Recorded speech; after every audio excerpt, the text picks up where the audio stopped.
The rope felt like fire on her wrists. They shoved her forward onto a crude wooden block that creaked under her weight. The desert sun was a hammer, beating down on the dusty, forgotten town square. "Stand up straight, girl! Smile!" a man barked. He was thick-shouldered, his vest stained with sweat and grime, and his lips curled into a sneer that looked like it had been carved into his face. Clara didn't smile. She didn't flinch. She was 30 years old. In this world, that was a death sentence for a woman without a husband. "Too old to marry," her own uncle had declared, his voice cold and final. "She eats more than she's worth and brings no heirs. Sell her before she's another mouth to bury." So here she stood. The air buzzed with flies and the sour stench of disappointment. The crowd was small, a pathetic collection of weathered faces and weary eyes. It was too hot for gawking, too cruel for most to care. A woman whispered behind a lace fan, her words lost to the wind. A man spat in the dust and looked away. Another waved the auctioneer off, muttering, "She's got barren bones." Clara stared straight ahead, her gaze fixed on the shimmering heat rising from the horizon. Her hair was pinned back tight, her dress a plain blue linen, faded by a sun that had offered no warmth, only judgment. She had wept for 3 days in the back of the wagon that brought her here. She would not weep now. The auctioneer cleared his throat, a sound like gravel grinding together. "Clean, healthy, knows her chores," he shouted, trying to stir some interest. "You'll not find a steadier hand this side of San Miguel." He paused, wiping sweat from his brow. 30 but strong, educated too, reads, writes, even figures. Someone coughed. Another man yawned, a wide, open-mouthed expression of pure boredom. But then, one man stepped closer. He wasn't like the others. His shirt was open at the throat, darkened by the honest sweat of hard labor. A broad hat shaded his face, but it couldn't hide the clarity in his eyes. They were watchful, steady. His hands bore the kind of calluses that came from years of work, not from show. His boots were worn from miles, not fashion. He didn't inspect Clara like a piece of livestock. He didn't look her up and down. He didn't ask the auctioneer about her teeth or her strength. He looked at the auctioneer, his gaze level and sharp. "She yours to sell?" he asked. His voice was quiet, like wind moving through a deep canyon, but it cut through the afternoon heat and silenced the small crowd. The auctioneer hesitated, thrown off. By proxy, her kin gave her over, papers signed and all. The man didn't blink. "How much?" The auctioneer tried to regain his swagger. "You looking to hire or to own?" "I said," the man repeated, his voice dropping even lower, gaining an edge of steel. "How much?" The auctioneer's bravado vanished. Sweat dotted his upper lip. He looked from the man to Clara and back again. He saw the defiance in her eyes and the resolve in the stranger's. This wasn't going to be a long auction. $3, the auctioneer said, the number tumbling out of his mouth. "She's yours." The man nodded once. He reached into his pocket, pulled out a handful of coins, and dropped them into the auctioneer's sweaty palm without counting. Clara's jaw tensed. She hadn't been bought.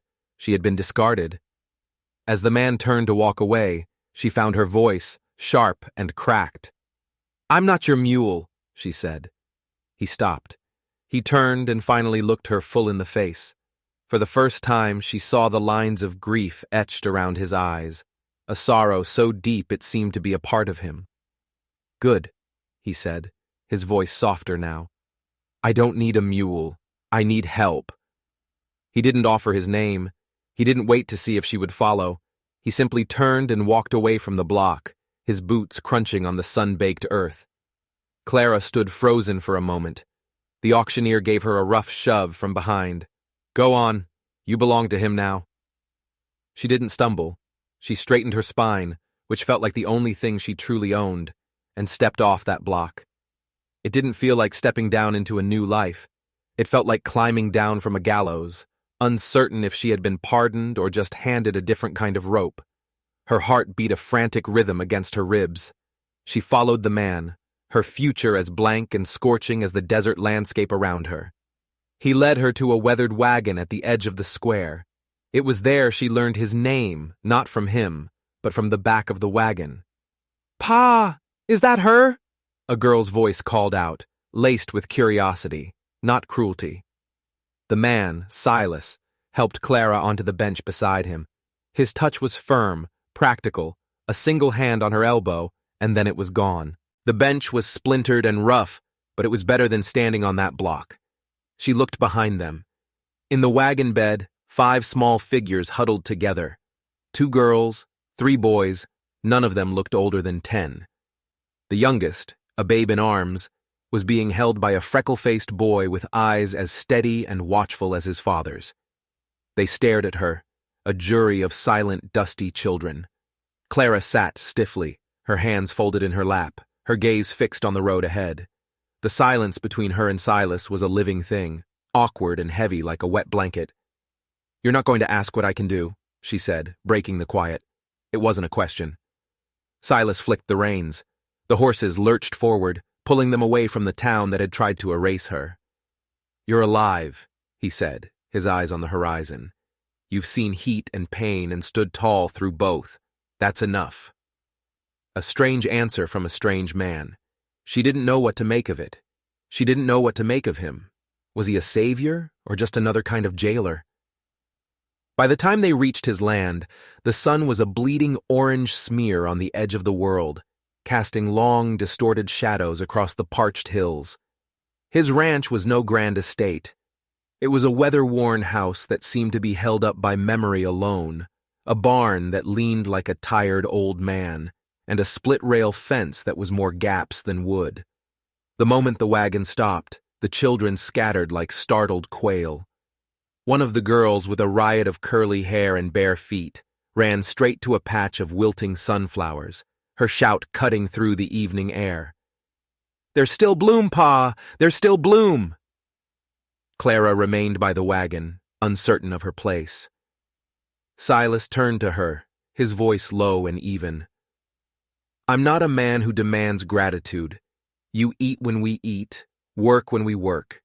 You'll sleep in the house, same as the rest. Help us get through this summer, and come fall, you're free to leave, or stay." She crossed her arms, a shield against the vulnerability that threatened to overwhelm her. "And if I refuse to work?" He shrugged, a simple, weary gesture. "Then I reckon you're just passing through. The road goes both ways."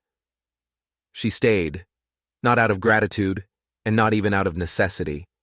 She stayed because something about the quiet desperation of this place, the haunted look in Silas's eyes, and the wild, untamed hope of those children, felt less like a prison and more like a door. She just didn't know what was on the other side. The first night, she slept on a small cot near the stove, the unfamiliar sounds of the house settling around her. The second day, she found herself mending a tear in one of the boys' pants, her stitches small and even. By the 5th day, she was in the kitchen, teaching the eldest girl, Rachel, how to make biscuits that didn't burn on the bottom. The children took to her with a speed that seemed to surprise Silas. Clara had a way with them that was neither harsh nor soft. It was firm, and it was warm. She didn't treat them like they were fragile things made of glass, nor did she treat them like wild animals to be tamed. She spoke to them like they mattered, like their thoughts were worth hearing. But Silas watched her from a distance. He wasn't a cruel man, not even a cold one, but he was distant, like a man standing on the edge of a great cliff, afraid to step forward, but unable to turn back. He worked from dawn until long after dusk, his body a testament to relentless effort, patching fences, hauling water, tending to the few scrawny cattle they had left. Clara joined him whenever she could. She didn't offer conversation, just her hands. She matched his pace, never complaining, never asking for praise. She learned the rhythm of his grief through the work they shared. It was in the way he hammered a nail, the way he scanned the horizon, the way he fell silent for long stretches of time. One sweltering afternoon, as they were repairing a collapsed chicken coop, he finally broke one of those silences, "What was your life before?" he asked, his back to her. She didn't look up from the board she was holding. "It was a life, that's all." She paused, then added, her voice sharp, "I'm not a wound that needs healing, Silas. I just want to be useful." He nodded once, a gesture so small she almost missed it. Then he passed her another nail. Weeks turned into a month. The summer heat pressed down, relentless and suffocating. The meager crops in their small garden withered. The chickens laid fewer eggs. A sickness took one of the old goats, a loss that felt far greater than it should have. The ranch was dying a slow, quiet death. And then the rider came. He arrived one morning like a bad omen, his hat a stark, clean black against the dusty landscape. He rode a fine horse, slick with sweat, and carried a leather ledger under one arm. He dismounted with an air of practiced authority. "Mr. Ward," he said, his voice smooth and confident as he approached the porch where Silas was mending a harness. Silas didn't offer his hand. "Don't know you." The man smiled, a thin, predatory curving of his lips. "Name's Darrell Knox. I represent a buyer out of El Paso. Word is you've been struggling. That ranches out this way can't keep up since the freight routes moved. My employer is buying up land, fast and fair." Clara watched from the doorway, the children clustered behind her skirts, silent and still as Silas had taught them to be around strangers. "I'm not selling," Silas said, his voice flat. "Everything's got a price," Knox replied, his smile widening. Silas's jaw clenched, a muscle twitching in his cheek. "Not everything." Knox's gaze flickered past Silas, toward the house, toward Clara. He gave her a long, appraising look that made her skin crawl. "Think it over," he said, his smile returning. "I'll be back next week." He tipped his immaculate hat, not to Silas, but to her. Then he mounted his horse and rode off, leaving a cloud of dust and a heavy silence in his wake. Clara stepped down from the porch as the dust settled. "He's lying," she said, her voice low. Silas didn't look at her. "I know. You won't last another season without help," she pressed. "I've got help," he said, his gaze still fixed on the road where Knox had disappeared. She swallowed, the words catching in her throat. "You don't trust me." He finally turned to look at her then, and the grief in his eyes was so raw it was like looking into an open wound. "I don't trust the world," he said, "but I'm trying." That night, the silence of the house was broken by a sound that tore at Clara's heart. Soft, muffled sobs coming from the hallway. She rose from her cot, her bare feet silent on the wooden floorboards, and followed the sound to the room the boys shared. The eldest, Jack, was sitting on the floor, his arms wrapped around the youngest boy, Eli, who was shaking with silent tears. "He misses Ma," Jack whispered, his own voice thick with unshed grief. Clara knelt beside them. The air was heavy with sorrow. "So do I," she said softly. The little boy, Eli, hiccuped. "You didn't know her." She reached out and laid a gentle hand on his small, trembling shoulder. "No," she said, "but I know what it is to miss someone so hard it hurts to breathe. I can't replace her. I won't ever try, but I can sit with you until it hurts a little less." The boy didn't speak, but he didn't pull away. He leaned into her touch, just a fraction. And from the shadows of the hallway, Silas watched. He saw her there, a woman he had bought for $3, kneeling on the floor and sharing a burden that wasn't hers to carry. And something in his chest, something that had been buried under 5 years of grief and fear and suffocating responsibility, stirred. It felt dangerously like hope. He stepped back into the shadows before she could see him, but a thought struck him, cold and sharp. That rider, Knox. He hadn't just been looking at the land. He had been looking at Clara. And Silas realized with a sickening jolt, this wasn't just about a ranch. This was about something else entirely. The next morning, the sun offered no mercy. A hot, dry wind blew across the porch, carrying small, angry swirls of dust. Clara was up before the rooster, her hands already raw from drawing water from the deep well. Work was a comfort. Work kept the memories at bay. She was scattering feed for the chickens when Silas appeared beside the coop, as silent as a shadow. His shirt was already streaked with dirt, his brow slick with sweat. "The irrigation ditch is backed up again," he said, his eyes fixed on the distant, shimmering horizon. "If it don't get cleared, that barley's as good as gone." "Show me," she said, wiping her hands on her apron. They walked in a familiar silence past the edge of the house, toward the small field where the barley stalks stood thin and pale, whispering their protest to the wind. The ditch was choked with silt and brittle reeds. The water slowed to a sluggish, muddy crawl. Without a word, Silas dropped to his knees and began digging at the blockage with his bare hands. Clara knelt beside him, her own hands sinking into the cool, wet earth. The mud was a relief from the oppressive heat. They worked for what felt like an hour, the only sounds the scrape of their hands against rock and the squelch of mud. "You ever think about it?" she asked finally, tossing a tangle of dead roots aside.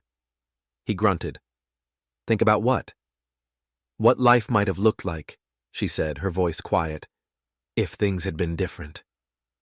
His hands paused in their work for just a moment. A hawk circled high above them. "Every day," he whispered. They worked until the water began to move again, a weak pulse at first, then a steady flow, bringing life back to the dying field. Back at the house, the rhythm of the day took over. Clara prepared a simple breakfast. The youngest girl, Hannah, dragged a worn rag doll across the floor, humming a tuneless, happy song. Jack, his face serious, helped his younger siblings wash their hands at the basin, shouldering a responsibility far beyond his years. Clara set the plates with a careful hand. She buttered the bread, poured cool milk from the cellar. This routine, this act of pretending to be a family, was beginning to feel less like a pretense and more like something real, something solid she could hold on to. But she could feel the tension coiled in Silas. It was in the set of his jaw, the way he would stop and stare out the window, his gaze distant, as if he were waiting for the other shoe to drop. It dropped that night. Knox returned. This time he didn't bother with pleasantries. He rode right up to the porch as the last light of day faded from the sky, dismounting as if he owned the very ground he stood on. "Evening," he called out, his voice laced with a smug confidence. "Hope I'm not interrupting supper." Before Silas could even rise from his chair, Clara was on her feet. She stepped out onto the porch, her arms crossed, her body a silent barrier. "You weren't invited." Knox's smile was wide and unpleasant. "Ain't that the way with opportunity? It don't wait for an invitation." Silas appeared behind her, a looming shadow in the doorway. "Say what you came to say and get off my land." Knox pulled a folded sheet of paper from his breast pocket. He held it out to Silas. "My employer is ready to make a final offer, cash in hand, enough to set you and your brood up in town for a long, long time. You won't get another offer like this. I can guarantee that." Silas took the paper and unfolded it. Clara caught a glimpse of the number written there. It was staggering. Enough to rebuild this ranch 10 times over. Enough to buy silence, to buy peace, to buy an end to this struggle. But Silas didn't flinch. His face was like stone. "My children were born on this land," he said, his voice low and dangerous. "My wife is buried on that hill. I ain't selling. Not to you. Not to some ghost in El Paso who thinks he can buy what was paid for in sweat and tears." He folded the paper and held it out. Knox didn't take it. His smile finally faltered. "You got a lot of mouths to feed, Ward," he said, his gaze shifting to Clara again. "And that woman, she ain't your kin. If you think dragging in some barren spinster is going to save this place, you're a bigger fool than I thought." Clara's fists clenched at her sides, her nails digging into her palms. The word barren hit her like a physical blow. Silas stepped off the porch. He was no longer a grieving farmer. He was something else, something harder. "You say one more word about her," he said, his voice a deadly whisper, "and you'll be leaving here with a limp." Knox's eyes narrowed. He took a half step back, a flicker of uncertainty crossing his face. You think you're the only one he sent me to? The other ranchers, they already took the money. You'll be the last man standing, Silas, and we both know what happens to the last man standing. He didn't wait for a reply. He mounted his horse, spat in the dust near Silas's feet, and glared at them both. You've got 1 week, he snarled, and then he was gone, swallowed by the encroaching darkness. Later that night, Clara found Silas standing at the edge of the barley field. His hands were on his hips, and he was staring up at the vast, indifferent blanket of stars, as if they held an answer he couldn't find. She came and stood beside him, shoulder to shoulder, a silent presence in the dark. After a long time, he spoke, his voice rough with emotion. I buried her right over there, he said, nodding toward a small, moonlit hill. 5 years ago, the drought was bad. She got a fever. By the time the doctor got here, his voice trailed off. I'm sorry, Clara said, the words feeling small and inadequate. She wanted a big family, he continued, as if talking to himself. We had 5 before she passed. After, I wasn't enough for them, not for a long time. He finally turned to look at her, his face shadowed, his eyes gleaming in the faint starlight. You remind me of her, he said. Clara's breath caught in her throat. Not in the way you look, he clarified quickly, but in the way you don't quit, in the way you stand up when the world tries to knock you down. She looked down at her own hands, calloused and dirty from the day's work. Nobody's ever said that to me before. Then nobody's been watching close enough, he said. The air between them shifted. The silence was no longer heavy and awkward. It was something else now. Something fragile, but real. The next day, Clara took the children into town for supplies. Silas insisted he stay behind to repair a corral post that had been bothering him. The heat was a physical presence, shimmering off the dusty road. Jack, quiet and capable, handled the reins, while Clara kept a watchful eye on the little ones in the back. At the general store, the shopkeeper, a wiry man with a pinched face and suspicious eyes, watched them as they gathered flour, salt, and matches. New help? He asked as Clara counted out the coins. Family, Clara replied, her voice firm. The man snorted. That what they're calling it now? Jack stood a little taller beside her, his small hand clenching into a fist. Clara placed a hand on his shoulder and steered him toward the door, refusing to give the man the satisfaction of a response. But as they stepped outside, her blood ran cold. Across the street, leaning against the wall of the saloon, was Darrell Knox. He wasn't alone.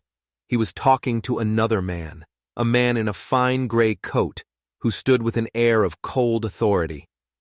They shook hands, a brief, sharp gesture. Then the man in the gray coat turned, and for a split second, his face caught the light. There was something familiar about him, a cruel set to his mouth, a dismissive arrogance in his posture that sent a shiver down her spine. That's the man, Jack whispered, his voice tight. The one who came to the house.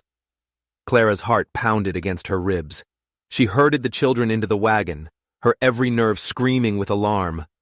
Hold on tight, she said, her voice strained. They rode home faster than they had come, the wagon bouncing precariously over the rutted road. She told Silas what she'd seen the moment he met them at the gate. He was meeting with someone, a man in a gray coat. They looked like they knew each other. Silas didn't look surprised. His face was grim. I figured. There's been fresh tracks at the edge of the property for days, strangers watching from the ridge. What do we do?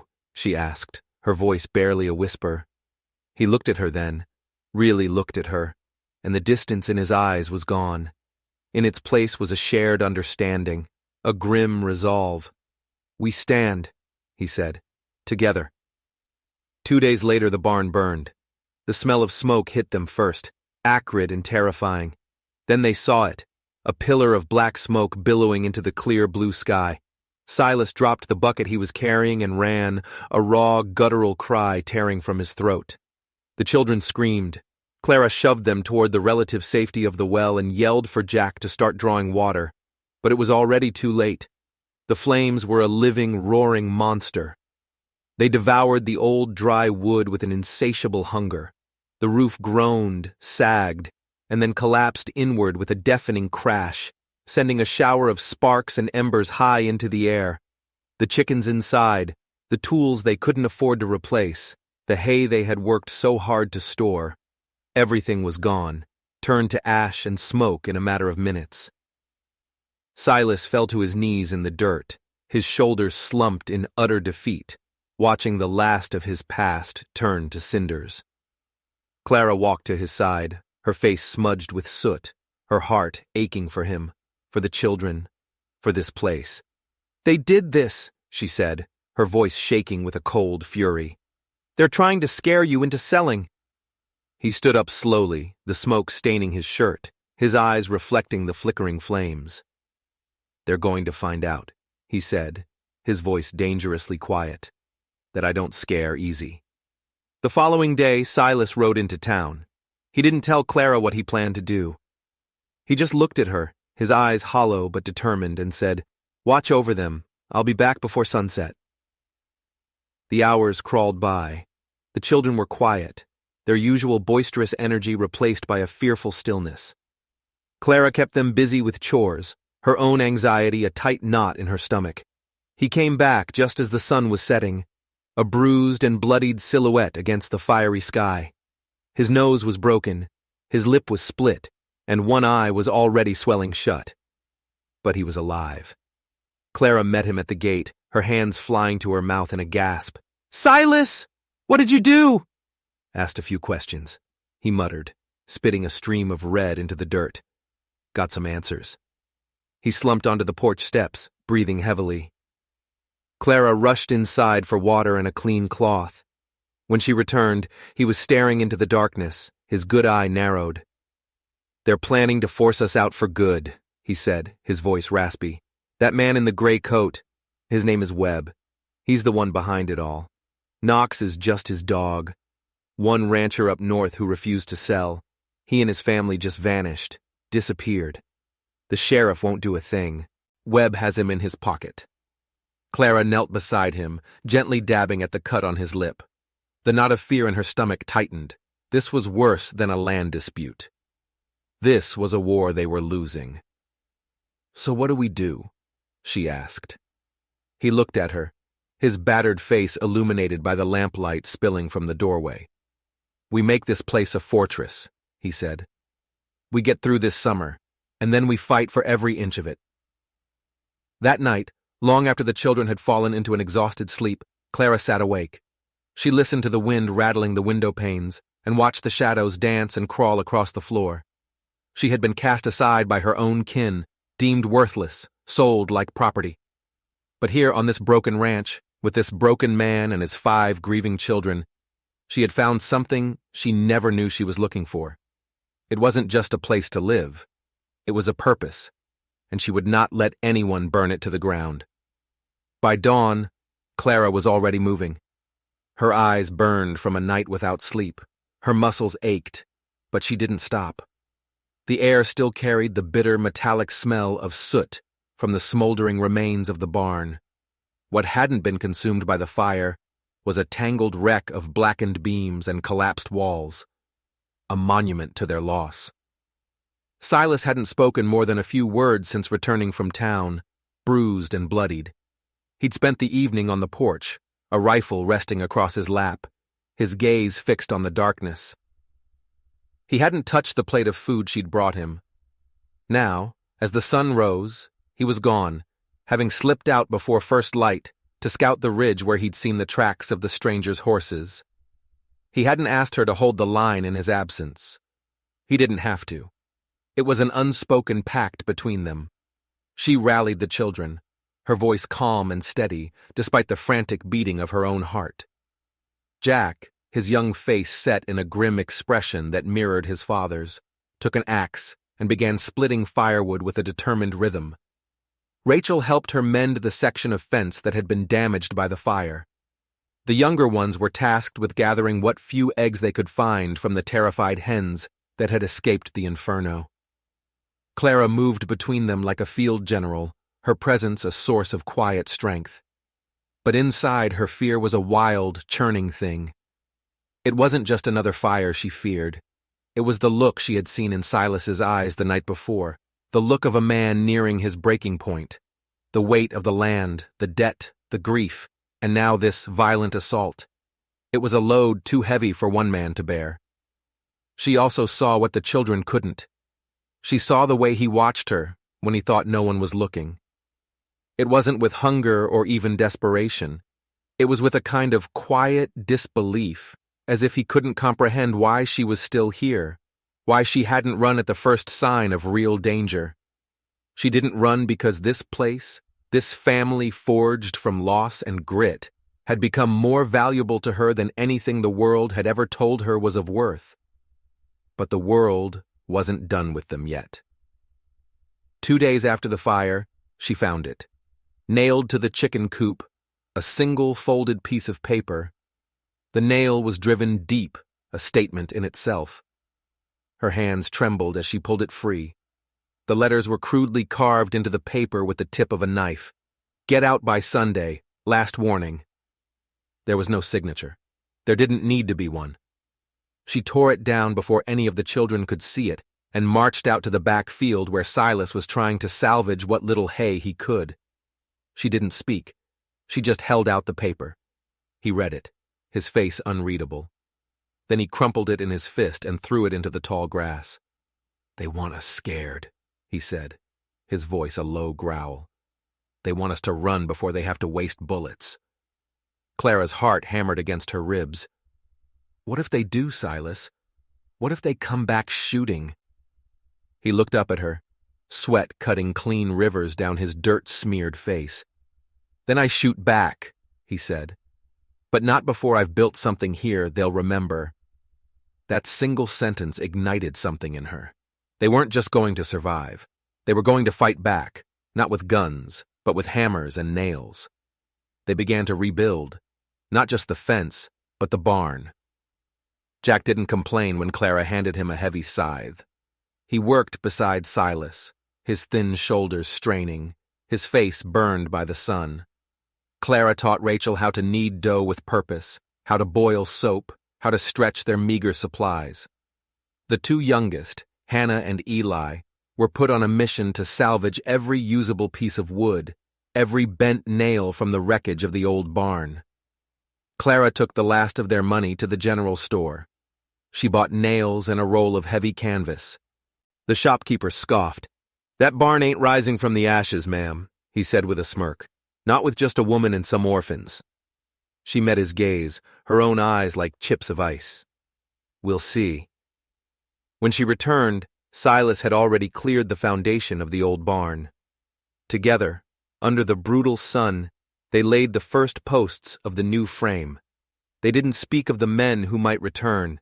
They spoke only of what needed to be built before they did.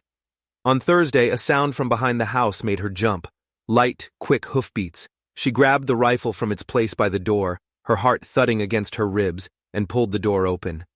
A boy, no older than 12, stood there, bareheaded and gasping for breath. His horse was lathered in sweat. "They're coming," he choked out, his eyes wide with fear. "My PA sent me. He heard them in the saloon. Knox's men. They're saddled up, 5 of them. They're coming tonight." Clara didn't hesitate.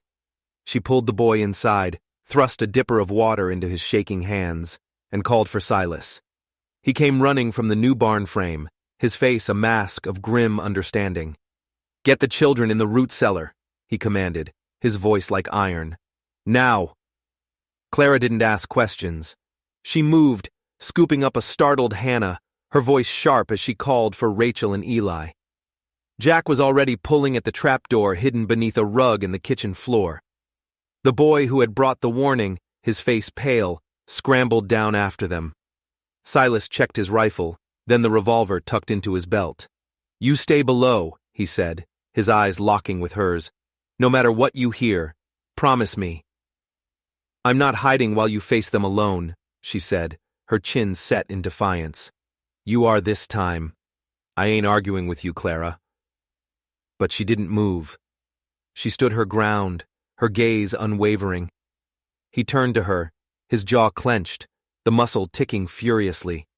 He looked from her eyes to the trap door and back again.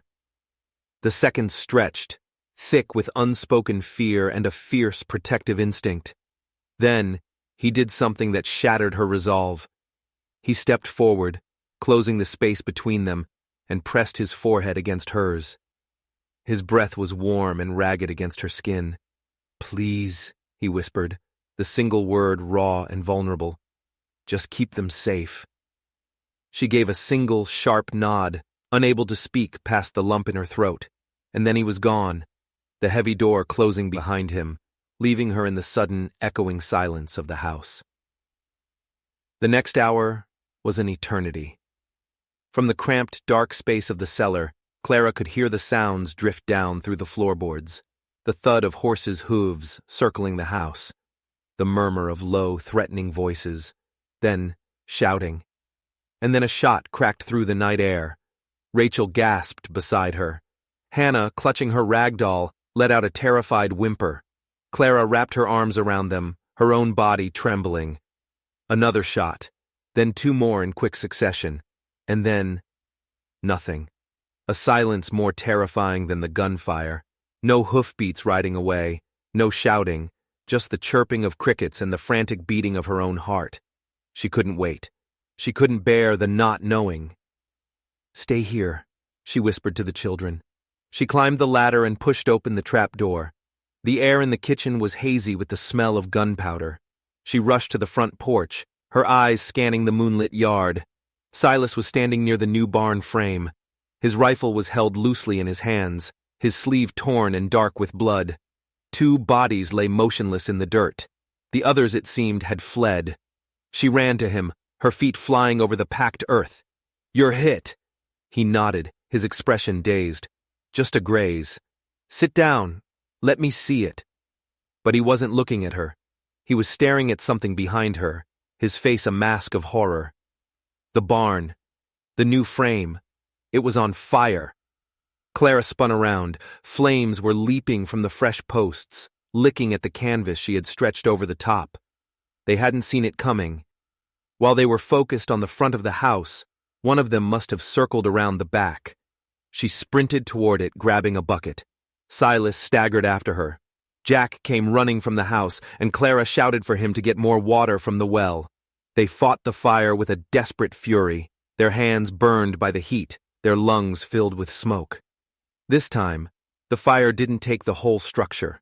They managed to save the main frame, but the north wall and the canvas roof were gone, undoing all their hard work, a cruel reminder of their vulnerability. That night, Silas didn't speak at all. He sat in the dirt beside the scorched remains of their hope, his arm bandaged, his eyes hollow. Clara approached him quietly. She stood beside him for a long time before speaking. "You saved them, Silas. You saved us all." He didn't answer. "You stood your ground." Still nothing. "Silas," she said, her voice soft but firm, "we're not done." Finally he looked at her, and the defeat in his eyes was a physical pain. "I don't know how much more I've got left, Clara," he admitted, his voice cracking. "I buried one family on that hill. I don't know if I can do it again." She knelt in the dirt in front of him. "You won't have to," she said, her gaze fierce, "because I'm not leaving." He closed his eyes, as if her words were a greater burden than the wound in his arm. After a long, heavy silence, he opened them again. "They'll be back," he said, his voice flat with certainty. "More of them next time, better armed. They won't make the same mistake twice." "Then neither will we," she said, a new, cold resolve hardening inside her. "We'll do something they don't expect." The next morning, Clara rode into town alone. She wore her cleanest dress, her hair pinned back neatly. She walked with her chin held high, right into the sheriff's office. Sheriff Goss, a man whose face was perpetually red and whose belly strained the buttons of his uniform, didn't even bother to look up from his newspaper. "I need to file a complaint," Clara said, her voice clear and steady. "And I need a warrant issued for arson, destruction of property, and attempted murder." "You got names?" the sheriff mumbled into his paper. "I have faces." I have a bullet graze on my husband's arm. I have 2 dead men buried on my property." He sighed, a long, weary sound, and finally lowered the paper. "Miss, you're new here. You don't want to get involved in things you don't understand." Clara stepped closer to his desk. "I understand enough. I understand that your silence has been bought and paid for by a man named Webb. And I understand that if you don't issue that warrant, I will write to every newspaper between here and Abilene. I'll write about the ranchers who have vanished. I'll write about the fires. I'll drag this town's reputation and your name through the mud until the only thing left is the stain." He looked up at her then, a flicker of something, not concern, but calculation, in his piggy eyes. "You got fire, I'll give you that," he said slowly. "But fire don't beat gold, miss. It never has." He waved a dismissive hand at her. "Now get out of my office." She walked out into the blinding sunlight, her heart pounding not with fear, but with rage. She stood on the dusty street, and for a long moment, she felt utterly alone. Then, she did something she hadn't done in years. She walked to the small, sun-bleached church at the end of the street. She knelt in the empty nave, the air thick with the smell of old wood and forgotten hymns, and she prayed. Not for safety, not for salvation. She prayed for the strength to outlast the storm and the wisdom to see the path through it. When she returned to the ranch, Silas was loading the wagon with a bedroll and a sack of provisions. "Where are you going?" she asked, a new dread coiling in her stomach.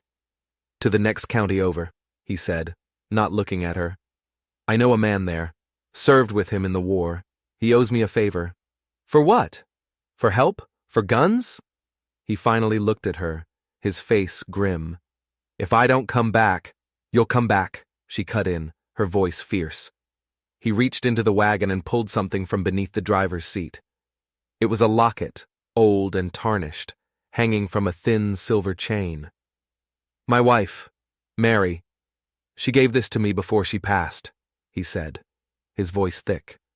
"She told me to give it to the one who stayed when it was hardest." He held it out to her. The silver was warm from the sun. Clara stared at it, her throat tight. Then, her hand shaking, she slowly reached out and took it. The metal felt heavy in her palm, heavy with a history she was now a part of. He climbed into the wagon and flicked the reins before she could find the words to say. That evening, the children gathered around her, their small faces etched with worry. "Will Pa be okay?" Jack asked, his voice small. Clara pulled them close, the locket cool against her skin. "He's coming back," she said, trying to make her voice believe the words. "I know he is." But as the sun dipped below the horizon, painting the sky in violent streaks of red and purple, the wind began to rise. And in the distance, past the burnt skeleton of their barn and the blackened fields, she saw them. Riders. Not 2, not 5, at least 10 of them, dark silhouettes against the dying light. They were coming. And this time, Silas wasn't home. The sun was gone.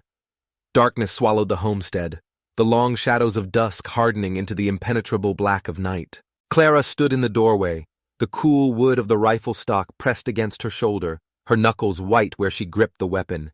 She counted them as they drew closer, their horses moving with a slow, deliberate confidence. 10 riders, maybe more. They weren't in a hurry. They were predators who knew their prey was trapped. The children were in the cellar. She had sent them down with a single lantern, water, and the sternest command she had ever given. "Do not come up until I come for you, no matter what you hear." Jack had argued, his young face a storm of fury and fear. He wanted to fight beside her. She had looked him in the eye and made him promise to be the protector of the others. The pain in his eyes as he agreed was a fresh wound in her own heart. She took a deep breath, the dry, dusty air scorching her lungs, and stepped out onto the porch. The riders fanned out, forming a loose, menacing semicircle around the yard. One man dismounted, his boots thudding on the hard-packed earth. He was tall, thick-shouldered, with a face like a slab of granite. It wasn't Knox. This man was someone new, someone worse. He had a pistol holstered on each hip. "Well, well," he called out, his voice a low, gravelly rumble of amusement. "Looks like Knox wasn't lying. Silas Ward really did go soft. Must be the one he bought off the block." Clara didn't answer. She raised the rifle, the movement slow and deliberate, the barrel glinting in the faint moonlight. "He's not here," she said, her voice carrying clear and steady in the night air. The man chuckled, a humorless, ugly sound.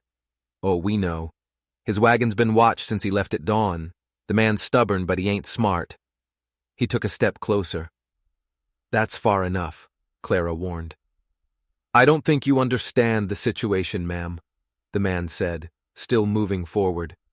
"This land, this house, it belongs to Mr. Webb now. Silas is behind on every note he ever signed. We're just here to collect what's owed." "You collect with fire and threats?" she shot back. "That's not collecting. That's stealing." "Same thing in this part of the world," he sneered. He took another step. She cocked the rifle. The click was deafening in the silence. One of the riders behind him shifted nervously. "Don't be a fool, Cole. The woman's got the look. She'll shoot." "She won't," the man, Cole, said without turning. His eyes were locked on hers, cold and merciless. "Not unless she wants to start digging graves for those kids tonight." The threat hung in the air, vile and suffocating. Clara's finger tightened on the trigger, the metal cool against her skin. Her mind raced. If she fired, they would storm the house. If she didn't, they would take everything. Cole smiled, sensing her hesitation. "Here's how this is going to work," he said, taking another step. He was only a few yards from the porch now. "You put that rifle down. You walk away. I don't care where you go. The desert can have you for all I care. You leave the house, and we take what's left. The cattle, the horses, everything. As for the children," he smiled again, a slow, cruel twisting of his lips. "They'll be taken care of, sent to an orphanage in the city. Mr. Webb is a generous man." That was it. The thought of them taking the children, scattering them to the winds. It broke something inside her. She fired. The roar of the rifle shattered the night. Cole cried out, stumbling backward, his hand flying to his shoulder, where a dark stain was already blooming on his shirt. The yard erupted into chaos. Men shouted, horses whinnied, and guns were drawn. Clara didn't hesitate. She dropped down behind a heavy rain barrel she had dragged onto the porch earlier, racking another round into the chamber as splinters of wood exploded from the porch post above her head. She didn't have enough bullets. She knew that. Not for 10 men. But she had a fire in her veins that burned hotter than any barn, and she would die here before she let them take this family. Her second shot was wild, but it caught a rider's horse in the flank. The animal screamed and reared, throwing its rider to the ground. Then they opened fire. The world became a storm of noise and violence. Bullets tore through the thin walls of the house, shattering the windows. Wood splintered, glass rained down. She pressed herself as low as she could get, the taste of grit and gunpowder in her mouth, her heart hammering against her ribs so hard she couldn't hear her own thoughts. She was going to die. They were all going to die. And then, through the cacophony, she heard it. A sound that at first she thought was thunder. But it wasn't. It was the drumbeat of hooves, many of them, coming fast. Her head snapped up. Over the fence line, a cloud of dust was rushing toward them from the ridge, a wave of motion in the moonlight. Riders. 6 of them. No, more. And at their head, a figure she recognized even in the chaos. Silas. He rode like a vengeful storm, his face a mask of cold fury, a shotgun held ready in his hands. The men with him were not ranchers. They were hard-faced and grim, carrying themselves with the disciplined calm of soldiers. They were the men he had served with, the men who owed him. The tide of the battle turned in an instant. "Stay down!" Clara screamed, hoping the children could hear her, as the new riders swept into the yard, their own guns blazing. Cole's men, caught completely by surprise, scattered. Some tried to return fire, others wheeled their horses around, trying to flee into the darkness. One rider who tried to circle around the house was blasted from his saddle. Another leaped from his horse and tried to take cover behind the well, but one of Silas's men dropped him with a single, precise rifle shot. Cole was dragging himself toward his horse, his shoulder bleeding heavily. Clara rose from her hiding spot, aiming her rifle, but Silas reached him first. He slid from his horse, landing on his feet like a cat, and stalked toward the wounded man. Cole fumbled for his remaining pistol, his hands shaking, but Silas kicked it from his grasp with a vicious stomp. He planted his boot firmly on the man's chest, pinning him to the ground. "I should have done this the first time I saw your face in town," Silas snarled, his voice a low growl. Cole coughed, spitting up blood. "You won't kill me in cold blood, Ward. You ain't a killer." "No," Silas said quietly, his face inches from Cole's. "I'm not. But you're not a man. You're a curse, and I'm done letting curses live on my land." But instead of firing, he gave a sharp nod to one of the men he'd brought with him. "Tie him up. We're taking him and Knox back to town. We'll let the people see what kind of men Webb hires to do his dirty work." The fight was over in less than 2 minutes. The yard was littered with the bodies of Cole's men. The few who had managed to flee were already lost in the vast, dark expanse of the desert. Clara dropped to her knees, the rifle falling from her numb hands. Her entire body began to shake with a violent, uncontrollable tremor. Silas walked to her. He crouched down in front of her, his hands gentle as they came to rest on her shoulders. The fury was gone from his face, replaced by a look of profound relief and something else, something deeper. "I told you I'd come back," he said, his voice thick with emotion. She looked up at him, tears finally breaking free, tracing clean paths through the soot and grime on her cheeks. "You're late," she choked out. A faint smile touched his lips. He pulled her into a tight, desperate embrace, his arms a circle of safety around her.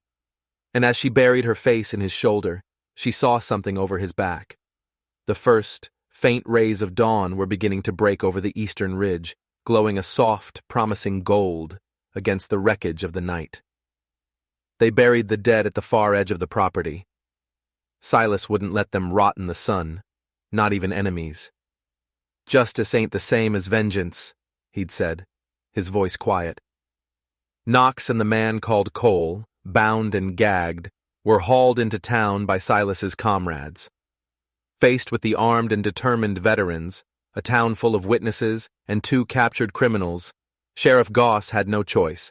He locked them in his jail cells, his face a mottled purple of fury and defeat. The story spread like wildfire, the tale of the siege at the Ward Ranch, of the woman who held off 10 gunmen, of the widower who returned with his own small army. People who had once looked away in the street now tipped their hats.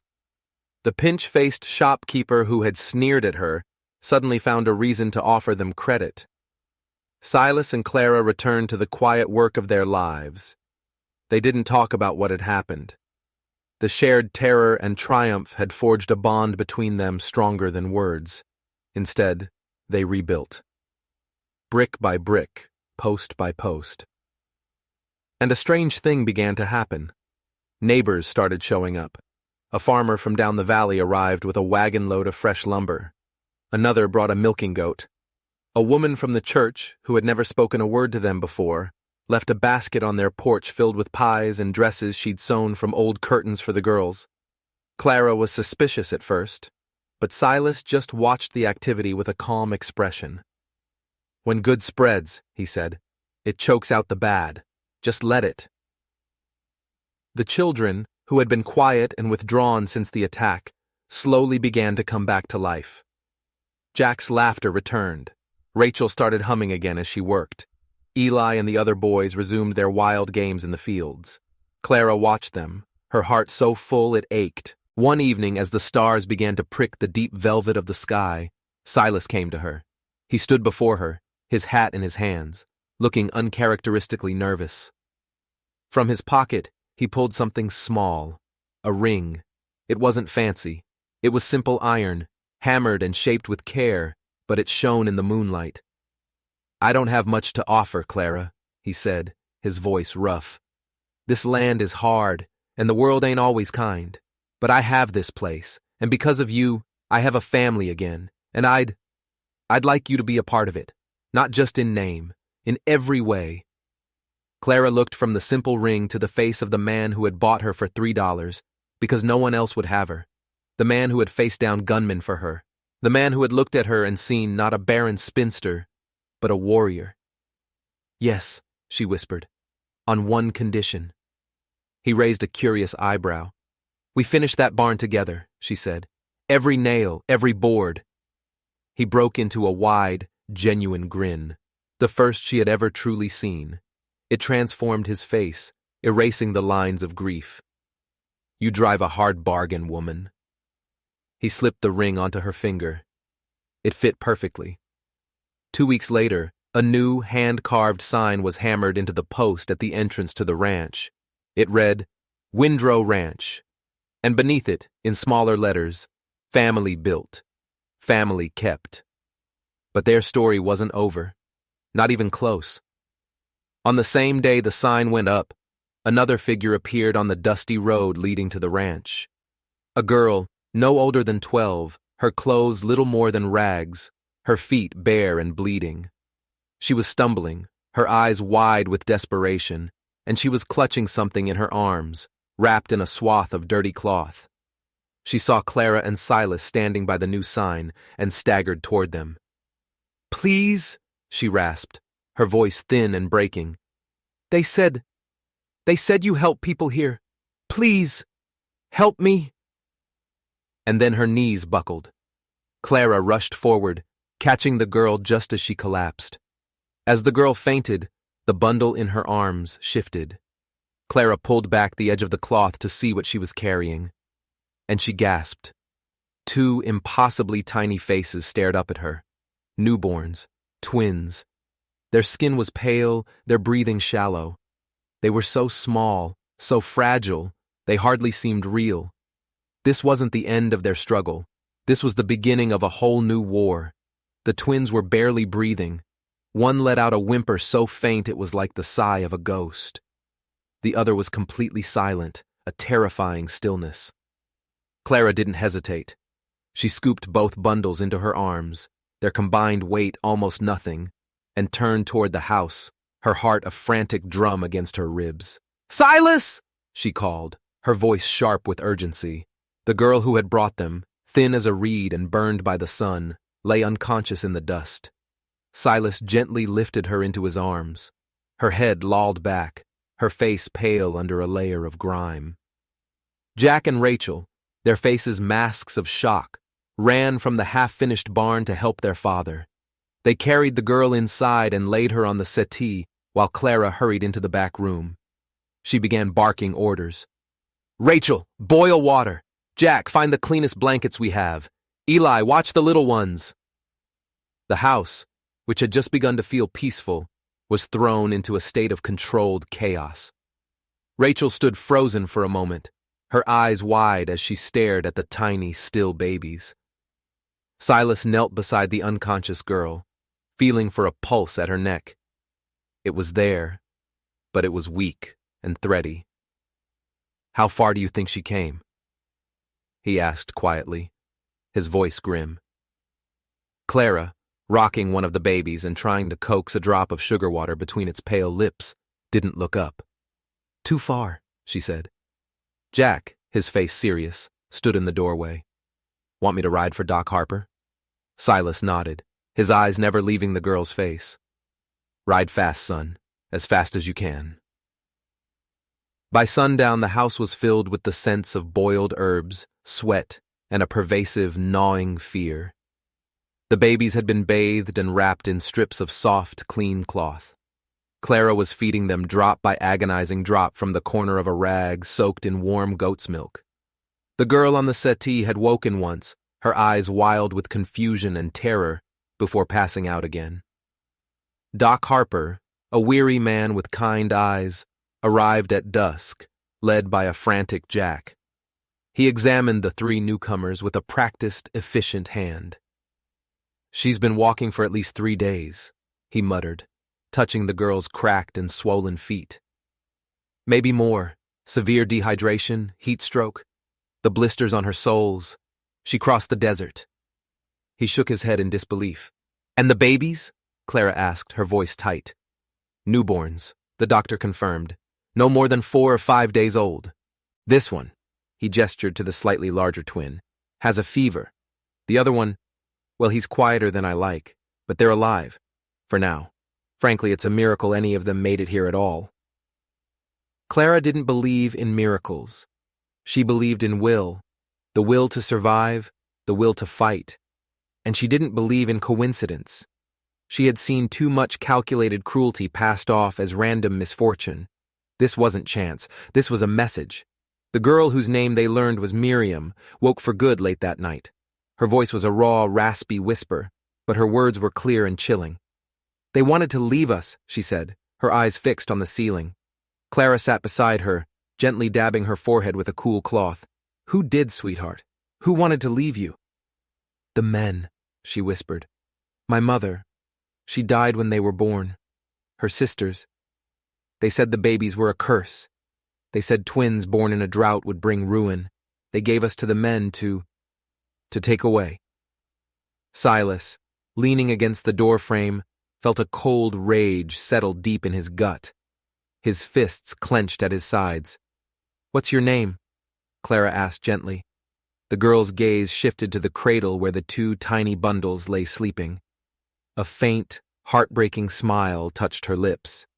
I'm Miriam, and they are Samuel and Ruth. Silas swallowed hard.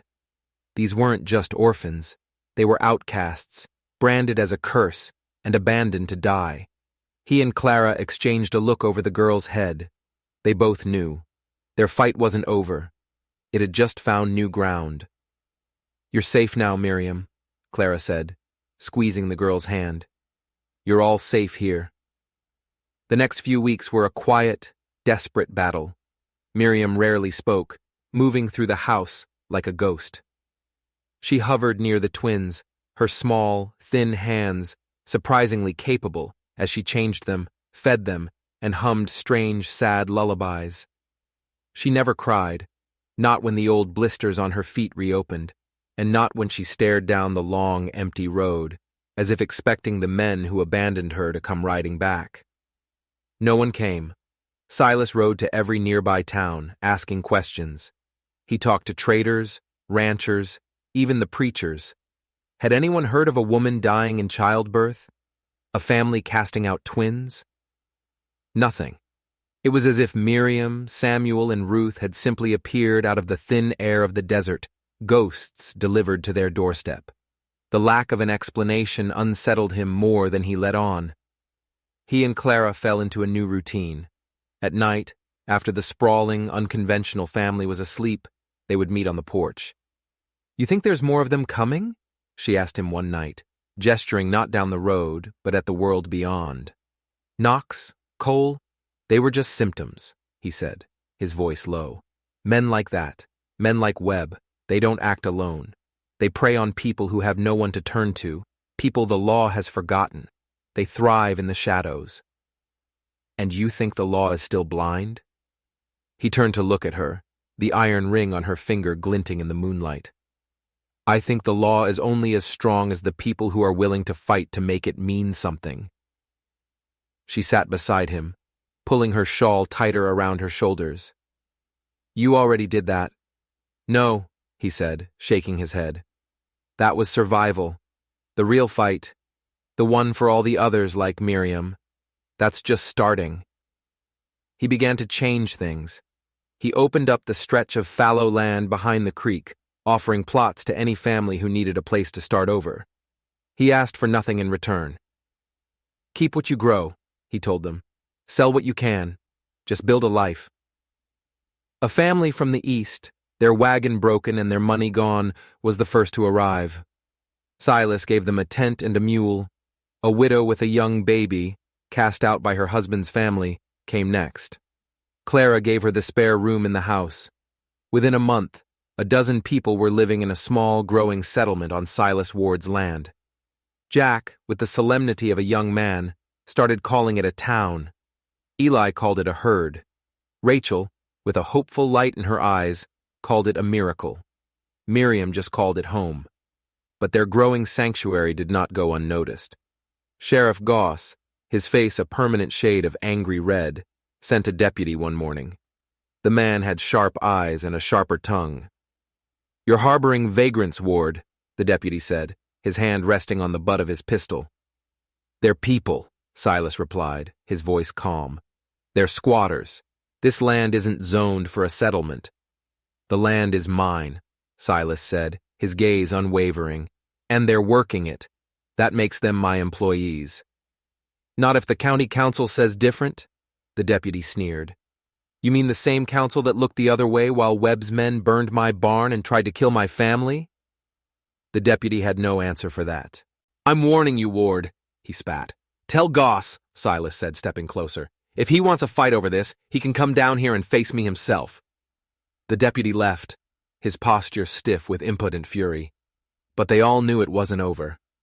A week later, Clara saw smoke on the distant ridge. Not the gentle white smoke of a chimney. This was black and angry, rising fast into the sky. Silas saddled his horse, Jack insisting on going with him. What they found turned Jack's stomach. The tent of the family from the east was a heap of smoldering canvas and ash. Their few chickens had been slaughtered, their bodies scattered across the ground. The family and their mule were gone, vanished. All that remained was a single scrap of paper nailed to a tree. "This ain't a sanctuary." Jack wanted to hunt down the men responsible, his young face contorted with rage. Silas put a hand on his shoulder. "No, son. Not like this. We don't stoop to their level." But his own voice shook as he said it, and Clara, watching them return, knew. There was only so much peace a man could cling to before something inside him had to crack. 2 nights later, Miriam woke up screaming. Clara rushed into her room to find the girl sitting bolt upright in bed, drenched in sweat, clutching a sleeping baby Ruth so tightly her knuckles were white. "Someone was watching," she whispered, her eyes wide with terror. "At the window. I saw a face." Clara checked every door, every shutter, nothing. But when she went out to the barn the next morning, she found them. Fresh hoof prints in the soft earth by the back wall. Someone had been there, watching, waiting. The feeling of being under siege returned, heavier than before. Silas sent word to his old army comrades, and 2 of them, grizzled trackers with eyes that missed nothing, came to stay.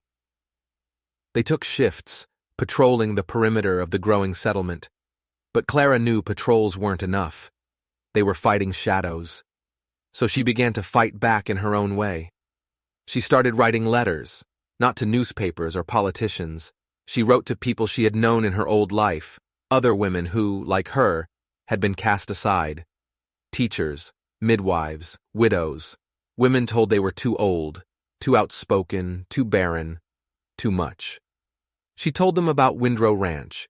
She promised them land, food, and most importantly, a purpose. Within a week, 2 women arrived on a tired old horse, then 3 more in a cart. By the end of the month, a dozen women were living in a row of newly built lean-tos near the garden. They started an herb garden, helped Miriam with the twins, and began to teach the growing brood of children how to read and write. With every new arrival, Clara felt a surge of hope, but also a growing weight of responsibility. This wasn't just a farm anymore. It was a refuge, and refugees were always targets. Then came the letter. It wasn't nailed to a post or left on a tree. It was slipped under their front door in the dead of night. No seal, no name, just a single folded sheet of paper. Clara opened it with trembling hands. The message was short and brutal. "Leave now or we finish what Knox started. Your blood will water this cursed ground." She showed it to Silas the next morning. He read it twice, his face hardening into a mask of stone. Then, without a word, he went into their room and began to pack a bag. "I have to go," he said, "to the county seat. I have to face the council, face Webb, before he brings the whole war to our doorstep." Clara's eyes widened. "You can't go alone. It's a trap." I have to try, he said. It's the only way. Then you're not going alone, she said, her voice leaving no room for argument. He looked at her, at the fierce determination in her eyes, and after a long moment, he nodded. We ride at first light. They left the ranch in the cold, gray light of pre-dawn. The entire settlement gathered to see them off, their faces etched with worry. Jack stood at the gate, a rifle held across his chest, his expression that of a man, not a boy. The road to the county seat had never felt so long. Every shadow seemed to hold a threat. Every gust of wind sounded like a whispered warning. Clara kept her eyes scanning the rocky ridges that bordered the road. She didn't see the shadow move behind a large boulder. She didn't see the glint of sun on a metal barrel. But Silas did. "Clara! Down!" he roared, throwing himself across his saddle, shoving her with all his might. His body collided with hers, knocking her clean off her horse just as the world exploded in a deafening blast. She hit the ground hard, the air driven from her lungs. She heard her own breath rush out, saw stars behind her eyes, and then she saw Silas. He was lying in the dust beside her, motionless, a dark spreading stain blooming across the back of his shoulder. He didn't move.